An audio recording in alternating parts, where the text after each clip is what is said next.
You know, we are living longer these days, and apparently it's really good to get old because 40 is the new 30, 60 is the new 40, which means 70 must be the new 50. People today are doing amazing things at all ages and defying the odds. Take a look at what these folks can do. What's going on here today? Well, I'm going shopping.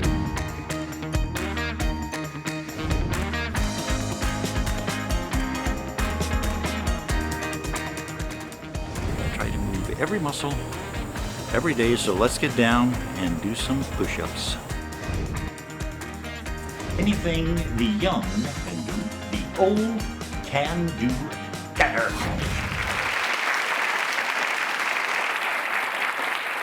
Joining us today is the very youthful Dr. Frida Lewis Hall. Glad to have you here. Always glad to be here.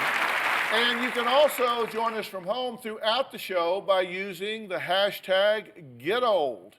We've got some people here in our audience also defying the odds. We thought we'd play our own little numbers game. First, we've got Carrie. Okay, Carrie, let's see, here you are. All right, so what do you think? 51, 44. Now we're getting some good numbers here. Carrie is really, drum roll please, 61.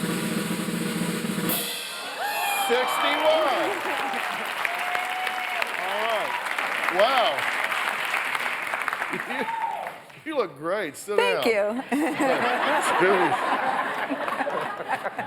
All right, now let's take a look at Edna.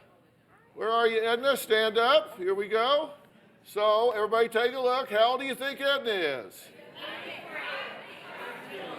83, 78, 73. All right, another drum roll, please. Edna is a very gorgeous 94. Wow. All right. We can see clearly aging is not what it used to be. Age is really only a number. Of course, the numbers on a scale are real, and Patty decided at an age when many give up to do something about it and turn her life around. Take a look. I was inspired to change my life after my divorce. I was motivated by some negative comments during my marriage to improve myself. I had been heavy for many years. When my daughter received her induction into the Bar Association, I was probably about 189 pounds. And seeing that picture with my daughter, I was just devastated. It was a big wake-up call. I lost the weight by joining a gym. I would walk on my breaks at school, on my lunch. I've lost a total of 60 pounds. I feel better about myself. People will comment that I look more like their sister than their mother. I think they're annoyed. I believe it's very important to maintain your health and maintain a healthy lifestyle to keep you looking as young as you can for as long as you can. Well, great attitude. Now, about 7 years ago, you went through quite a transformation, right? I did. Well, in 2004, I saw that picture that had been taken of her at the bar induction. I was just mortified, and I thought, this girl must be just so embarrassed. The man who is now my son-in-law, he had called me and he said, I'd like your permission to marry Julie, and I want your blessing before. And I said, and how many years are you planning before this wedding takes place? And he said, about 2.5. So I thought, oh my God, I've got to do something. Yeah, well, first of all, let me congratulate Patty for taking this kind of life challenge and turning it into a life opportunity. That is so important. You also said something really important I want to key into, and that is a lot of people think of aging as something that happens outside and that they want to control.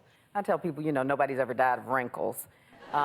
So a part of healthy aging really has to do with what goes on in the inside, and Patty and I have talked about the postmenopausal years. I don't mean to be a downer, are actually years that bring high risk for certain illnesses, for osteoporosis, for diabetes, and for heart disease. Heart disease is the #1 killer of women over the age of 40. You want to remember the things on the inside that you can't see as well. Maintaining a healthy blood pressure, checking on blood glucose, making sure that you're checking on your bone health. So it's important to look for screening program for yourself to check on cancers, for example, colon, cervical, and breast cancer. Let's say that I'm around the new 40. Okay. And so my doctor and I sit, and based on my age and my risk, we put a plan together of the screenings I should have in the course of a year. Well, you've got a pretty healthy role model for aging in your life. That I do. My daddy just turned 97 years old. 97. There he is. 97. This was taken just last week. And here's how he's my inspiration. He's my inspiration in a lot of ways, but from an aging perspective, I look at him and say, if this has to last me 37 more years, I better up my game a little bit, right? So, you know, how do you do that? And Patty told us how to do it. You know, it's a little bit at a time. Make a plan and then work the plan. Now, Frida, didn't your dad also just get married at 90? He did. 2 days before his 90th birthday. And, you know, he's proof that you can find love at any age. And in fact, he's not alone in those views. A recent survey that was conducted by Pfizer found that 81% of people over the age of 65 thought that you were never too old to get married. And you know, it's a new age for aging. Pfizer has a program called Get Old, and it's really intended to help people think differently about aging. And you can go on to getold.com, or you can join the Get Old Facebook and Twitter account, and you can learn more about how to make choices for a healthier life and to try and develop some new perspectives and ideas about what it means to get old.